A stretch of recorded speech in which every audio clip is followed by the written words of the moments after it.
Hello students, आज का हमारा टॉपिक है फेज़ रूल। ये आपके यूनिट 4 का नहीं, यूनिट 3 का पार्ट है, यानी कि इलेक्ट्रोकेमिस्ट्री के साथ ही है फेज़ रूल। फेज़ रूल को पढ़ने से पहले हमें इसकी भी टर्मिनोलॉजी समझनी होगी, यानी कि जो टर्म्स इस्तेमाल होंगे वो समझने होंगे। फेज़ रूल में हमारे ज़्यादा कुछ नहीं आता है, मतलब हमारे सिलेबस में बहुत ज़्यादा कुछ नहीं है। फेज़ रूल है and its application to one component system, केवल वन कंपोनेंट सिस्टम की एप्लीकेशन है, स्पेशली कौन सा, वाटर का। यानी कि हमें केवल फेज़ रूल किसके लिए पढ़ना है, वाटर के लिए पढ़ना है। तो उससे पहले हम फेज़ क्या होता है वो जान लें। फेज़ क्या है? फेज़ हमारा पार्ट ऑफ अ सिस्टम, किसी भी सिस्टम के, मतलब हमने ये पॉइंट्स में, की पॉइंट्स में से लिखा हुआ है, तो पार्ट ऑफ अ सिस्टम किसी भी सिस्टम के का पार्ट होना चाहिए। इट इज़ होमोजीनियस, मतलब कि ये एक जैसा होना चाहिए, एक जैसा मिक्सचर, अगर मिक्सचर है तो वो ही होना चाहिए, अगर सेपरेट मतलब एक ही कंपाउंड है तो वो एक चीज़ होनी चाहिए। होमोजीनियस होना चाहिए, मतलब एक जैसा। Separate from another part of system by definite boundary, यानी कि अगर होमोजीनियस सिस्टम जितने भी हैं, फेज़ अगर ज़्यादा होंगे तो वो अलग अलग बाउंड्री से सेपरेटेड होंगे। जैसे कि हम एग्जाम्पल से समझ लें, वाटर और अल्कोहल, अगर हम पानी में अल्कोहल मिलाते हैं तो क्या होगा, दोनों मिक्सअप हो जाएंगे।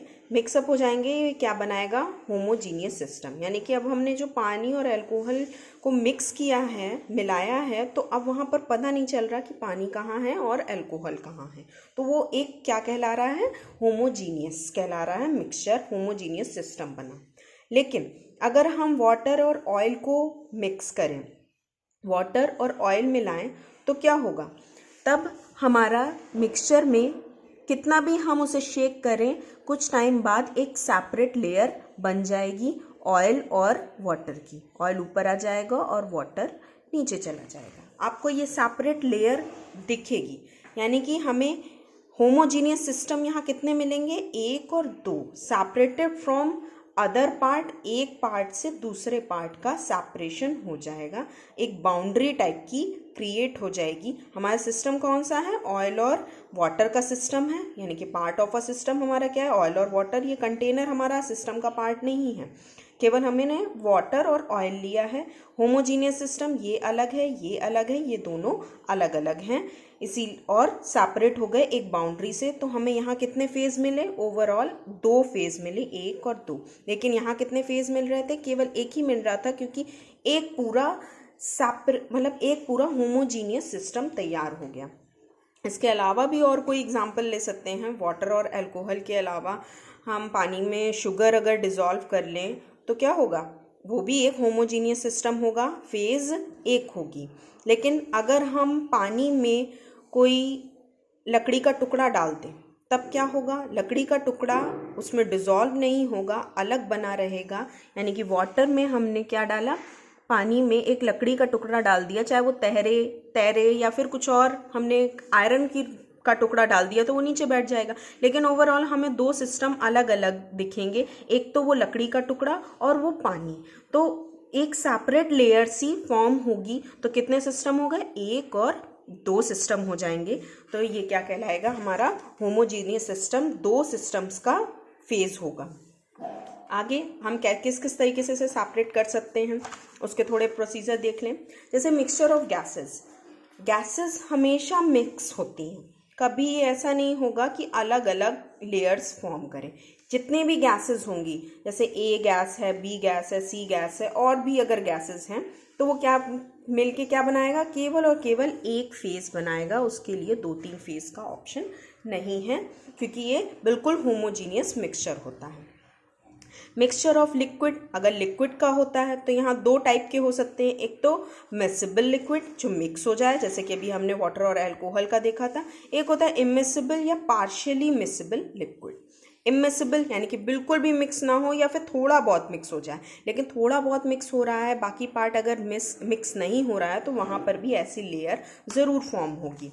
तब क्या होगा, जैसे ही होगा तो फेज को हम यहाँ पर P से रिप्रेजेंट कर रहे हैं, नंबर ऑफ सेपरेटेड लेयर, जितनी लेयर बन जाएंगी इस केस में। यहाँ पर मिसिबल में तो एक ही फेज होगा, इमिसिबल में जितनी सेपरेटेड लेयर बनेंगी उतना ही उसका फेज होगा, या कह सकते हैं नंबर ऑफ लिक्विड प्रेजेंट। क्योंकि अगर हमने दो तीन तरीके के लिक्विड डाले हैं और वो अलग अलग सेपरेटेड लेयर बना रहे हैं, तो उतने ही नंबर, जितनी लेयर्स बनेंगी उतने ही ऊपर नीचे सारे काउंट करके क्या बन जाएंगे, उतने ही फेज हो जाएंगे। नेक्स्ट क्या है? नेक्स्ट है मिक्सचर ऑफ सॉलिड। सॉलिड्स का मिक्सचर, जैसे ए है सॉलिड, बी सॉलिड है, सी सॉलिड है। सॉलिड कभी भी मिक्स नहीं होते, मिक्स नहीं होंगे तो वो अलग अलग लेयर बनाएंगे। यानी कि अगर हमने एक क्यूब लिया आयरन का, एक लकड़ी का, एक गोल्ड का, सारे के सारे अलग अलग सेपरेटेड लेयर बनाएंगे, तो ये क्या होंगे, 3 फेज होंगी, फेज इज इक्वल टू 3।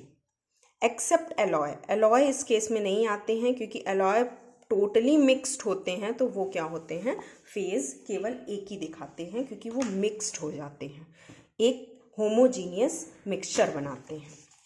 आगे बढ़ते हैं। जैसे हमने रिएक्शन के फॉर्म में ABCD सिंबॉलिक रिएक्शन के फॉर्म में हमें आइडेंटिफाई करना है कि इसमें कितनी फेज है। यहाँ क्या है, सॉलिड है, ये है गैस, और ये है सॉलिड, ये है लिक्विड। तो सॉलिड सॉलिड कभी मिक्स नहीं होगा, सॉलिड में गैस भी मिक्स नहीं होगी, या गैस में सॉलिड नहीं मिक्स होगा, और लिक्विड में भी ये सॉलिड मिक्स नहीं दिखा रहा है, अलग अलग दिखा रहा है, मिक्सचर कुछ भी नहीं दिखा रहा है। मतलब ऐसा नहीं है कि ये डिसॉल्व हो गया, डिसॉल्व हो गया होता तो एक्वस टाइप का सोल्यूशन दिखाता। तो यहाँ कितने हैं, 1 2 3 4, यानी कि फेज टोटल कितनी हो गई, 4। ऑलराइट, नेक्स्ट है A सॉलिड है, B गैस है, C गैस है, D गैस है। तो गैस कितनी भी होंगी वो हमेशा होमोजीनियस मिक्सचर बनाएंगी, यानी कि ये एक ही फेज होगी, और सॉलिड एक अलग फेज होगी। तो इस केस में क्या होगा, P is equal to 2। Alright, आगे बढ़ते हैं कंपोनेंट पे। कंपोनेंट क्या होते हैं? कंपोनेंट मतलब हम अगर नॉर्मल लैंग्वेज में समझें तो कंपोनेंट वो हुआ कि कितनी कितनी चीज़ें मिलके बनी हैं, कितने पदार्थ हैं, कितने यहाँ पर कंपाउंड हैं।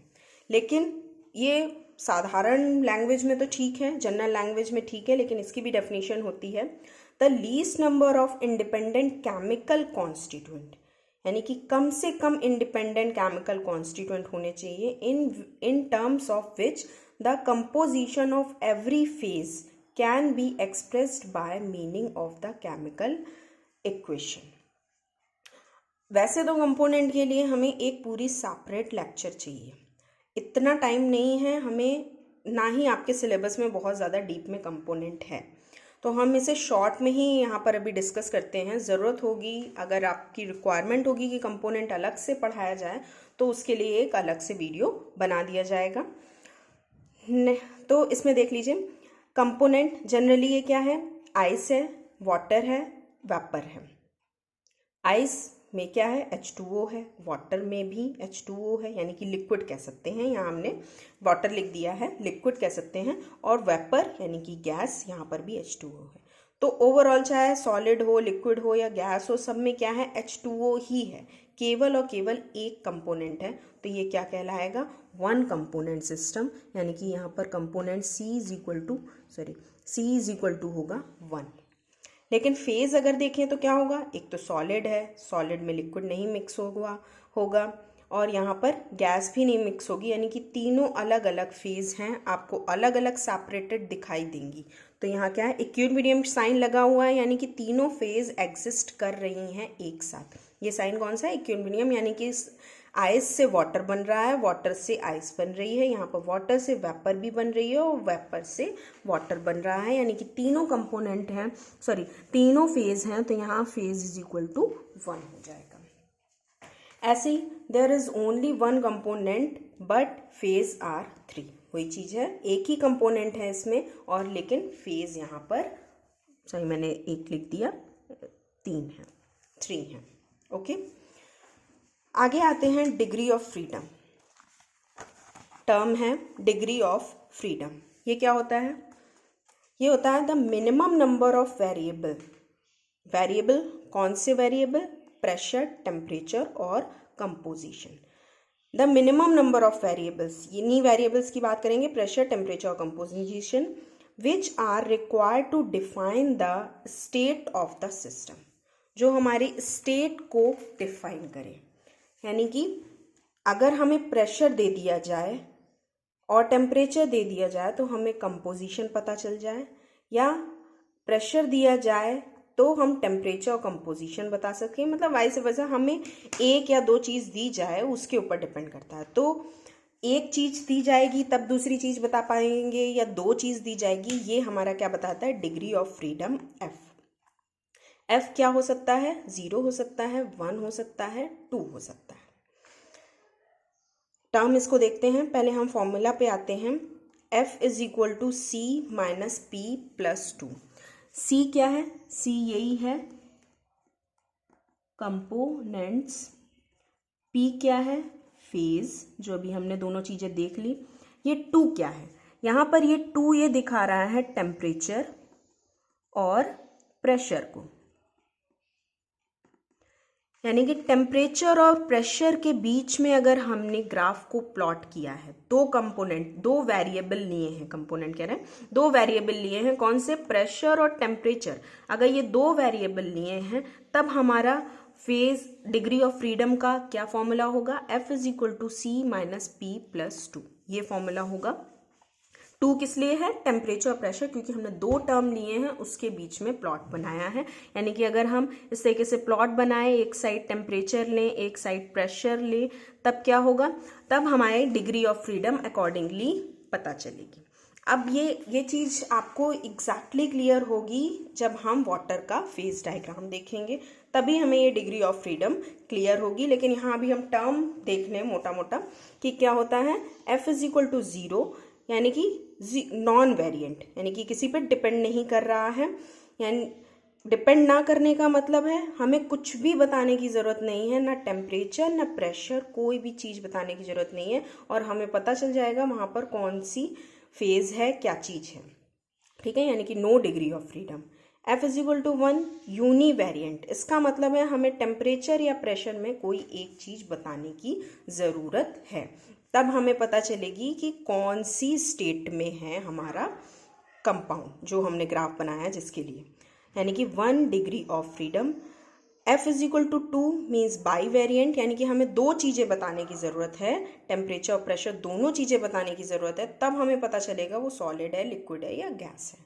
ठीक है, तो यहाँ पर हमें एक ही चीज़ बताने पे पता चल जा रहा है, सॉलिड, लिक्विड या कोई भी स्टेट है। यहाँ हमें कुछ भी बताने की ज़रूरत नहीं पड़ रही है, यहाँ हमें दो चीज़ें बताने की ज़रूरत पड़ रही है। तो वही क्या है? Degree of freedom. वो कितना फ्री है, कोई भी कर्व या एरिया या समथिंग कितनी फ्री है ये बताने के लिए कि हमें एक भी चीज़ ना बतानी पड़े, या एक चीज़ बतानी पड़े या दो चीज़ बतानी पड़े।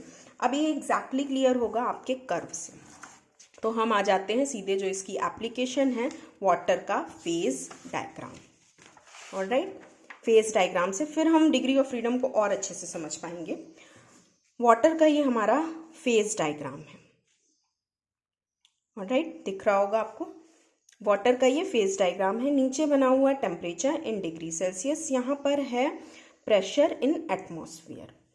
यहाँ आपको 3 कर्व दिख रहे होंगे बेसिकली, जो हैं वो BO यहाँ तक जा रहा है, O से A और O से C, ये हमारे 3 कर्व हैं। इसमें ये जो कर्व है, कर्व की ये एरिया, ये यहाँ पर जो एरिया कवर हो रहा है, ये पूरा एरिया, यानी कि इस साइड से ये जो कर्व ये है, इसका एरिया जो कवर हो रहा है, यहाँ पर क्या दिखाता है? ये आइस दिखाता है या दिखाता है सॉलिड स्टेट। ओके, हम ये किसका पढ़ रहे हैं? ये डायग्राम पढ़ रहे हैं वाटर सिस्टम का। वाटर इन सॉलिड फेज, उसी को ही आइस कहते हैं, इसलिए यहाँ आइस लिखा है। कोई कंफ्यूजन की जरूरत नहीं है, आप सॉलिड लिख सकते हैं, आइस भी लिख सकते हैं। नेक्स्ट है इस साइड, यानी कि ये COA, ये एरिया कौन सा दिखाता है? ये दिखाता है वाटर को, यानी कि लिक्विड।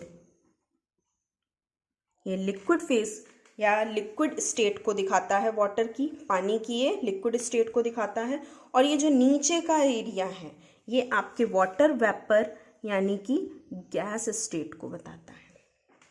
ऑलराइट, तो हमें ये कर्व इतना तो याद रखना पड़ेगा, एक लाइन ऐसे जा रही है, फिर ये ऊपर और ये जो बीच में पॉइंट है O, ये आपका होता है ट्रिपल पॉइंट।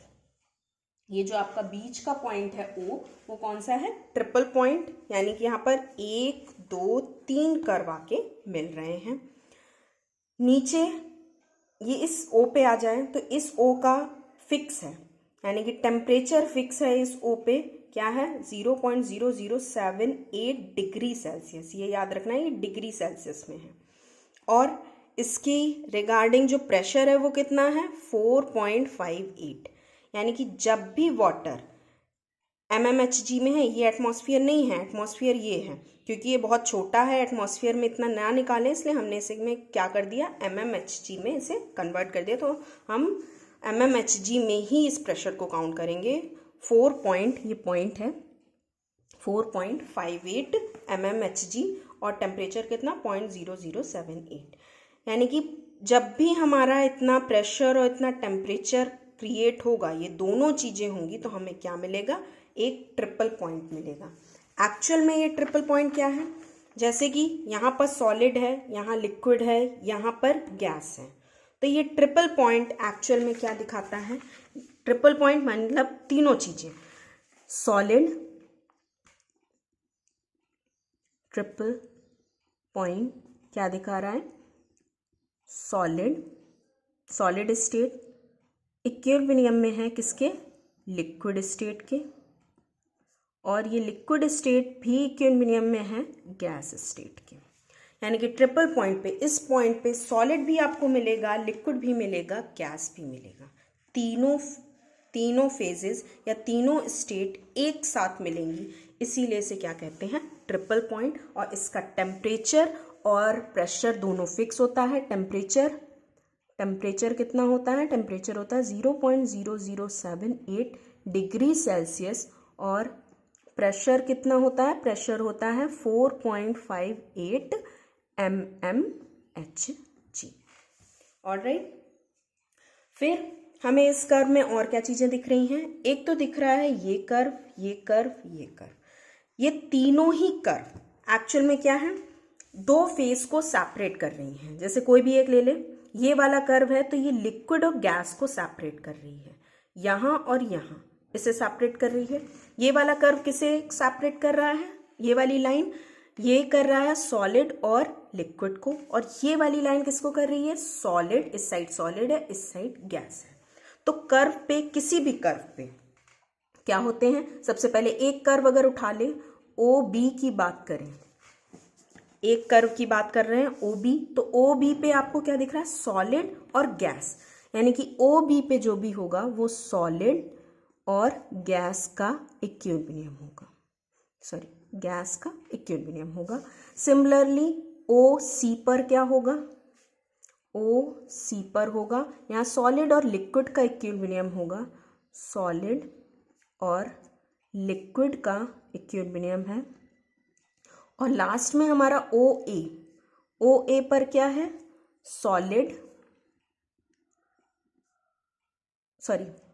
सॉलिड नहीं है, यहाँ पर क्या है? लिक्विड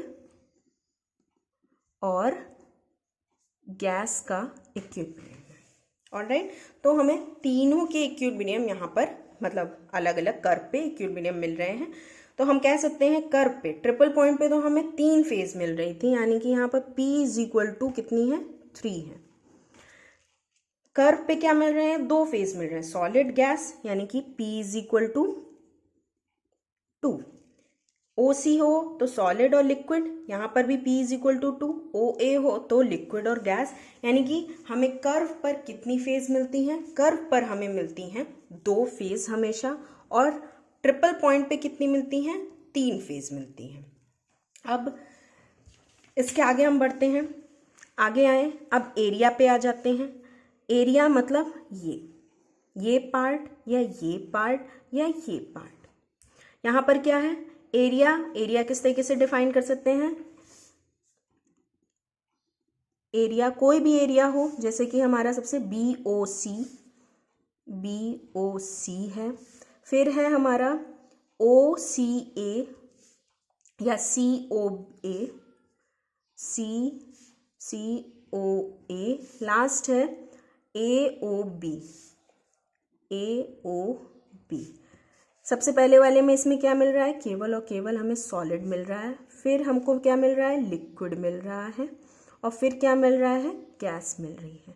यानी कि हमें केवल और केवल एक स्टेट मिल रही है, एक फेज मिल रही है। यहाँ पर क्या होगा, P = 1। यानी कि ट्रिपल पॉइंट पे 3 फेज, कर्व पे 2 फेज और एरिया पे 1 फेज। नेक्स्ट आते हैं कंपोनेंट। ये तो हमारा सिंगल कंपोनेंट सिस्टम है, पूरे में वाटर है, यानी कि इस पूरे के लिए चाहे यहाँ हो, यहाँ हो, यहाँ हो, सबके लिए C कंपोनेंट क्या है, कंपोनेंट पूरे के लिए कॉमन है, C = 1, जो क्या है हमारा वाटर है। हम वाटर सिस्टम के ही बारे में पढ़ रहे हैं, ये कर्व हमारा वाटर सिस्टम पे ही है। नेक्स्ट आगे बढ़ते हैं। हमने देख लिया phase, component, degree of freedom. अब आते हैं डिग्री ऑफ फ्रीडम पे। Degree of freedom means F का हमने फॉर्मूला देखा था अभी, C - P + 2 किस लिए बताया था, टेम्परेचर एंड प्रेशर। देखिए कर्व भी हमारा प्रेशर और टेम्परेचर के ही रिस्पेक्ट में बना हुआ है, इसीलिए हमने इस फॉर्मूले में 2 लिया है। ओके, अब हम ट्रिपल पॉइंट से ही स्टार्ट करते हैं। ट्रिपल पॉइंट पे हमारा C कितना है, C तो सारे में एक ही है वाटर सिस्टम के लिए, 1 - P कितना है, P हमारा 3 है, और 2 तो ऑलरेडी हमारे इसमें था ही, तो क्या होगा, 2 + 1 3 - 3 = 0। यानी कि ये F कितना आ गया, 0 आ गया, डिग्री ऑफ फ्रीडम 0 हो गई। यानी कि अगर आपसे कहा जाए वाटर के फेज डायग्राम में ट्रिपल पॉइंट बताओ, तो ट्रिपल पॉइंट पे हमें तुरंत आना चाहिए कि सॉलिड, लिक्विड और गैस होंगे। ट्रिपल पॉइंट मतलब 3 पॉइंट होंगे, सॉलिड, लिक्विड और गैस, और उसके टेम्परेचर और प्रेशर फिक्स हैं। यहाँ पर हम कोई भी चेंजमेंट नहीं कर सकते। यानी कि डिग्री ऑफ फ्रीडम ये बिल्कुल भी फ्री नहीं है, 0 फ्री है, यानी कि फिक्स है। ट्रिपल पॉइंट क्या है, 0.0078 डिग्री सेल्सियस और प्रेशर 4.58 पर ही आपको क्या मिलेगा, सॉलिड, लिक्विड और गैस का आपको इक्विलिब्रियम मिलेगा। तो ये किस लिए हो गया, ट्रिपल पॉइंट पर। नेक्स्ट आते हैं कर्व पे। कर्व, कोई भी कर्व हो उसके लिए F कितना होगा, C कितना है, C हमेशा 1 है क्योंकि हम वाटर सिस्टम पढ़ रहे हैं। F कितना है, P कितना है, P हमने अभी देखा, फेज हमेशा 2 ही एग्जिस्ट करती हैं। इस कर्व पे हमें 2 फेज मिल रही हैं, तो यहाँ P कितना होगा, 2 और +2 हमारे फॉर्मूले में है ही, ये वाला मेन फॉर्मूला था, फॉर्मूला वही रहेगा।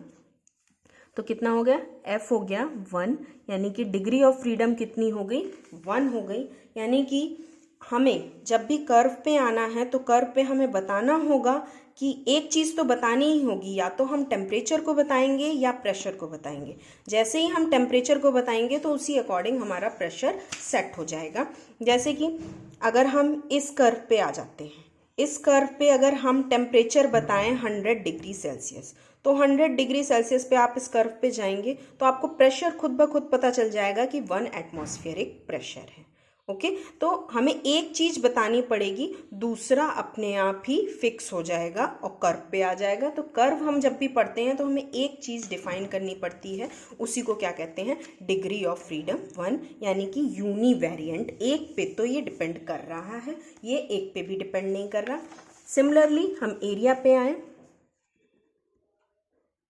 एरिया पे जैसे ही आएंगे तो F = component again 1 - P, phase कितनी है हमने अभी निकाली थी, एक ही होती है पूरे एरिया में, 1 और +2 फॉर्मूले में है। तो यहाँ पर क्या हो गया, F = 2, यानी कि डिग्री ऑफ फ्रीडम यहाँ पर कितनी है, यहाँ कितना फ्री है, 2 पे डिपेंड कर रहा है। 2 वेरिएबल आपको बताने ही पड़ेंगे, तब आपको वहाँ की स्टेट पता चलेगी। यानी कि अगर हम टेम्परेचर बता दें, अब की बार हम कर्व पे नहीं हैं, एरिया पे हैं। अगर हमने टेम्परेचर बताया 100 डिग्री सेल्सियस, अब हम एरिया में जा रहे हैं, 100 डिग्री सेल्सियस यहाँ भी है, यहाँ भी है, यहाँ भी है, यहाँ भी है, यहाँ भी है, यहाँ भी है, तो वो इस एरिया पे डिपेंड करेगा कि इस एरिया पे डिपेंड करेगा, ये हमें नहीं पता चलेगा। तो हमें ये बताना पड़ेगा लिक्विड या गैस फेज जानने के लिए, लिक्विड या गैस स्टेट जानने के लिए केवल हम 100 बता के नहीं जान सकते, हमें क्या बताना पड़ेगा, इसके रिगार्डिंग प्रेशर भी बताना पड़ेगा। अगर हम इसके रिगार्डिंग प्रेशर 2 बता दें, 2 बता देंगे तो हमारा क्या हो जाएगा, कहीं यहाँ पर एग्जिस्ट करेगा, 1 यहाँ पर है तो 2 और ऊपर होगा, यानी कि लिक्विड होगा। अगर इसके रिगार्डिंग हम 1 से कम बता दें, 0.5 बता दें, तो क्या होगा, हमारा यहाँ नीचे एग्जिस्ट करेगा, तब क्या हो जाएगी, गैस हो जाएगी। तो केवल टेम्परेचर बताने से काम नहीं चलेगा, किसमें, एरिया में, लेकिन कर्व में केवल हम टेम्परेचर या केवल हम प्रेशर बता के एरिया को बता सकते हैं, सॉरी कर्व को बता सकते हैं। और ट्रिपल पॉइंट के लिए हमें कुछ भी बताने की जरूरत नहीं है, वो पॉइंट फिक्स है, हमें टेम्परेचर और प्रेशर एज इट इज़ याद होना चाहिए, क्योंकि वहाँ तीनों फेज एग्जिस्ट करती हैं। ऑलराइट, तो इस तरीके से हम in degree of freedom, phase, ये सारी चीज़ें इसमें निकालते हैं। लेकिन अब भी हमें कुछ टर्म इसमें और ज़्यादा दिख रहे हैं, जैसे कि अभी हमने ये तो बता ही दिया, ये कर्व आपका क्या है, अच्छा नाम नहीं बताया, ये कर्व है आपका वेपर प्रेशर कर्व, ये आपका है फ्यूज़न कर्व, ये आपका है सब्लिमेशन कर्व। सब्लिमेशन क्यों, सब्लिमेशन क्या होता है, जहाँ पर आपका आइस से डायरेक्ट वेपर में चेंज होता है, उसे हम सब्लिमेशन कहते हैं, यही डेफिनेशन है। इसीलिए इस कर्व का नाम क्या है, क्योंकि आइस नहीं, सॉलिड से हमारे गैस में कन्वर्ट होता है, तो उसे हम सब्लिमेशन कहते हैं। तो सॉलिड, ये इस एरिया में सॉलिड है, इस एरिया में गैस है, यहाँ से यहाँ, यानी कि अगर हमने टेम्परेचर यहाँ पर लिया, सपोज ये टेम्परेचर लिया, तो सब्लिमेशन कर्व पे हमें प्रेशर इसके रिगार्डिंग यहाँ लेना होगा, तो इस पे क्या होगा, यहाँ डायरेक्टली, या फिर इसके ऊपर क्या होगी, और ज़्यादा प्रेशर बढ़ाएंगे तो आइस होगी, लेकिन प्रेशर घटा देंगे तो हमारा गैस होगा। या फिर हम प्रेशर को कांस्टेंट कर दें, हम यहाँ पर आएँ और क्या है, टेम्परेचर यहाँ पर थोड़ा कम होगा, बढ़ा देंगे तो गैस होगी, घटा देंगे तो आइस या सॉलिड होगी। तो ये क्या हुआ, सब्लिमेशन कर्व। आगे इधर क्या है, ये हमारा फ्यूज़न कर्व है। फ्यूज़न मीन्स सॉलिड से लिक्विड स्टेट आती है, इसीलिए से हम फ्यूज़न कर्व कहते हैं। और ये होता है वेपर प्रेशर कर्व। यहाँ पर क्या है, वेपर और प्रेशर, वेपर मिलती है, मतलब जो लिक्विड से गैस में कन्वर्ट होने के कर्व को क्या कहते हैं, वेपर प्रेशर कर्व कहते हैं। तो ये केवल टर्म है, आपको जिसमें सब्लिमेशन पहले से पता होगा, फ्यूज़न भी पता होगा, और जनरली वेपर प्रेशर भी पता होगा। ऑलराइट, और थोड़ा सा आगे बढ़ते हैं, कुछ और टर्म्स इसमें आते हैं, जैसे कि एक क्रिटिकल पॉइंट दिख रहा है। क्रिटिकल पॉइंट, यहाँ इसके आगे आपको कर्व नहीं दिख रहा होगा, यानी कि हम इस कर्व को और आगे नहीं बढ़ा सकते, ये फिक्स है। ये जो कर्व है, यानी कि ये जो वेपर, वाटर और वेपर का कर्व है, ये आगे बढ़ता जा रहा है, ये इस टेम्परेचर पे 374 टेम्परेचर पे जाके ख़त्म हो जाता है, यानी कि इसके आगे हमें ये कर्व नहीं मिलेगा। ये टेम्परेचर, इसी को हम क्या कहते हैं, क्रिटिकल टेम्परेचर। ये क्रिटिकल पॉइंट है, जहाँ पर ये कर्व ख़त्म हो गया, इसे क्रिटिकल टेम्परेचर कहेंगे, और इसे क्रिटिकल प्रेशर। ये क्रिटिकल पॉइंट ऐसा पॉइंट है जिसके आगे हम कितना भी हम प्रेशर बढ़ा दें, यानी कि और ज़्यादा प्रेशराइज कर दें, फिर भी गैस हमारी लिक्विड में चेंज नहीं होगी। यानी कि इस टेम्परेचर के आगे 374 डिग्री सेल्सियस, ये डिग्री सेल्सियस में है, डिग्री सेल्सियस टेम्परेचर के आगे हम पानी को किसी भी प्रेशर पे लिक्विफाई नहीं कर सकते। दैट मीन्स ये क्रिटिकल पॉइंट का मतलब यही होता है, इसके आगे ये कर्व नहीं बढ़ेगा, और इस टेम्परेचर के आगे कितना भी हम प्रेशर दे दें, लेकिन उसके आगे गैस लिक्विफाई नहीं होगी। या इसका अपोजिट, बेसिकली क्रिटिकल टेम्परेचर का मतलब यही होता है।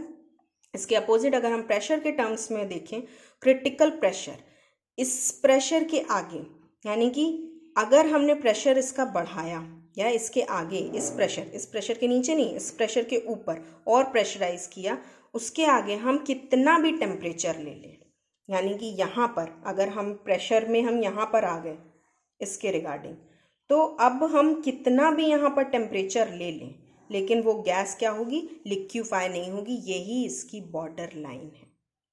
ऑलराइट, गैस हमारी लिक्विफाई नहीं होगी। इसी को क्या कहते हैं, क्रिटिकल पॉइंट कहते हैं, जो हम बेसिकली क्रिटिकल टेम्परेचर के लिए पढ़ते हैं, जो वाटर का कितना है 374। ये जनरल नहीं है, हम वाटर सिस्टम पढ़ रहे हैं, जितना भी हम टेम्परेचर प्रेशर देख रहे हैं सारा का सारा किस पे है, ये हमारा है वाटर के लिए ही है, अदरवाइज नहीं है। यानी कि हर किसी कंपाउंड के लिए, कंपोनेंट के लिए ये चीज़ सही नहीं है, केवल वाटर के लिए ये कर्व है। ऑलराइट, तो लगभग सारे टर्म्स हो गए। एक चीज बच गई, सुपर कूलिंग कर्व, 0 से A' कर्व है। तो कर्व के लिए तो हमने जो चीज़ें ये पढ़ी थी वही होंगी। ये कर्व है, जैसे OB, OC, OA, वैसे ही हमारा OA' भी है, उसके लिए भी सारी चीज़ें सेम होंगी। P = 2 होगा, 2 फेजेस होंगी, और डिग्री ऑफ फ्रीडम कितनी होगी, 1 होगी। लेकिन ये क्या होता है, सुपर कूलिंग कर्व होता है। सुपर कूलिंग यानी कि ये जो कर्व है, ये जो हमारा वेपर और गैस का कर्व आ रहा है, उसी को एक्स्ट्रापोलेट किया गया है, यानी कि उसी को आगे बढ़ाया है। तब हमें क्या मिल रहा है, सुपर कूल कर्व मिल रहा है। यानी कि यहाँ हमें पता है टेम्परेचर ये गिर रहा है, टेम्परेचर कम होता जा रहा है, टेम्परेचर हम कितना भी कम करते जा रहे हैं, लेकिन अब भी हमारा क्या है, इस पे लिक्विड ही मिल रहा है, सॉलिड में कन्वर्ट नहीं हो रहा है। जबकि इस एरिया में क्या हो जाना चाहिए, सॉलिड हो जाना चाहिए। लेकिन ये सुपर कूल्ड कर्व है। इस कर्व पे क्या है, हमें कौन सा इक्विलिब्रियम मिलेगा, इस वाले कर्व पे हमें मिलता है वापस से लिक्विड और गैस का ही इक्विलिब्रियम मिलता है। ये वाले कर्व के लिए है लिक्विड और गैस है। इस वाले कर्व पे लिक्विड और गैस है, या सुपर कूल्ड लिक्विड कह सकते हैं, यानी कि बहुत ज़्यादा ठंडा लिक्विड। अब ये कैसे अचीव होता है, ये हमारा अचीव होता है जब हम सडन टेम्परेचर चेंज करते हैं। मतलब बहुत अचानक से सडनली हमने टेम्परेचर इससे कूलिंग की। आराम से जब करेंगे तो वो हमेशा सॉलिड में ही कन्वर्ट होता जाएगा, लेकिन हमने एकदम से टेम्परेचर गिरा दिया, तब वहाँ क्या होगा, जो लिक्विड होगा वो सुपर कूल्ड हो जाएगा, बहुत तेज़ी से ठंडा हो जाएगा। लेकिन क्या होगा, लेकिन वो अपना फेज़ नहीं चेंज करेगा, वाटर फेज़ में ही रहेगा, और वेपर्स थोड़ी सी जो उसके ऊपर होती हैं, ये कर्व है, कर्व पे ही रहेगा, इसके इधर ऊपर नीचे नहीं आना है, केवल कर्व ही रहना है, क्योंकि ये एक्स्ट्रापोलेटिंग कर्व है, थोड़ा सा आगे बढ़ाया हुआ कर्व है। ऑलराइट, तो सुपर कूल लिक्विड कैसे होता है, कैसे अचीव होता है, इसे अचीवमेंट के लिए हमें बहुत तेजी से ठंडा करना होता है, तब हमें ये कर्व मिलता है। लेकिन अगर हमने इस सिस्टम को ज़रा भी डिस्टर्ब किया, मतलब जो हमने वाटर लिया है उसे हम तेज़ी से ठंडा कर रहे हैं, तब तो ये मिल रहा है। लेकिन अगर हमने वाटर को हिला दिया तो वो तुरंत किस में कन्वर्ट हो जाएगी, क्योंकि ये कर्व कहाँ मिल रहा है, आइस की रेंज में मिल रहा है, तो ये तुरंत वाटर आइस में चेंज हो जाएगा। या फिर हमने हिला दिया, या उसमें कोई और चीज़ डाल दी, कोई क्यूब डाल दी, समथिंग, एनीथिंग, मतलब हमने उसे ज़रा भी डिस्टर्ब किया तो ये मेंटेन नहीं रहेगा, क्योंकि ये तेज़ी से ठंडा तो किया गया है, लेकिन रेंज इसकी कौन सी है, सॉलिड है, इसीलिए ये सॉलिड में कन्वर्ट हो जाएगा। तो आज की क्लास में आई थिंक सारा कुछ फेज़ रूल के रिगार्डिंग सब कुछ सारा कुछ टर्मिनोलॉजी देख ली। अभी इसमें और कोई चीज़ नहीं रह गई है। हाँ, बस एक चीज़ रह गई है, यहाँ हमने mmHg लिया है, और यहाँ पर एटमॉस्फेरिक प्रेशर, ये जो कर्व बना हुआ है, ये जो लाइन है, ये एक्सिस पे, इस एक्सिस पे हमने एटमॉस्फेयर पे ही प्रेशर पे लिया है, लेकिन ये बहुत छोटा था इसलिए लिया है। अगर हम इसका कन्वर्जन देखना चाहें तो हम यहाँ पर देख सकते हैं 760 mmHg = 1 एटमॉस्फेरिक प्रेशर होता है। ये हम याद रख सकते हैं कि 760 mmHg ही हमारा 1 एटमॉस्फेरिक प्रेशर होता है। तो इसे हम एटमॉस्फेरिक प्रेशर में इससे डिवाइड करके निकाल सकते हैं। इसके अलावा हमें याद रखने वाली चीज़, ये हमको याद ही है, 1 एटमॉस्फेरिक प्रेशर, यानी कि जो हमारा अर्थ का है उस पे 100 डिग्री सेल्सियस पे बॉइलिंग पॉइंट आता है, तब हमें क्या मिलती है, वेपर और लिक्विड दोनों मिलते हैं। क्योंकि पानी जब भी बॉयल होता है तो डायरेक्टली वो वेपर ही नहीं बन जाता, वहाँ पर वेपर भी होती हैं और लिक्विड भी होता है, धीमे धीमे कन्वर्ट होता है, तो वो क्या है, बॉइलिंग पॉइंट है, वो ये यहाँ पर इस कर्व पे दिख रहा है। और 1 एटमॉस्फेरिक प्रेशर पे अगर हम इधर आएँ 0 डिग्री सेल्सियस पे, तो 0 डिग्री सेल्सियस ये हमारा आइस और लिक्विड का कर्व दिखा रहा है। 0 डिग्री सेल्सियस आइस है और वाटर है, ज़ीरो, जैसे ही ज़ीरो से थोड़ा सा कम होगा तो वो प्योरली आइस होगी। ऑलराइट, तो इस कर्व के बारे में सारी चीज़ें हमने डिटेल में देखनी। इसे हाँ सुपर कूल कर्व भी कहते हैं, और इसे एक और टर्म देते हैं मेटा स्टेबल कर्व। क्या कहते हैं इसे? मेटा स्टेबल कर्व भी कहते हैं। यहीं पर ही लिखते हैं, ये सुपर कूल कर्व को ही क्या कहते हैं? मेटा स्टेबल कर्व या सुपर कूल कूलिंग लिक्विड। यहाँ जो लिक्विड होता है वो बहुत ठंडा होता है, और इस कर्व को क्या कहते हैं? Meta stable curve. तो स्टूडेंट्स, आज की क्लास में बस इतना ही।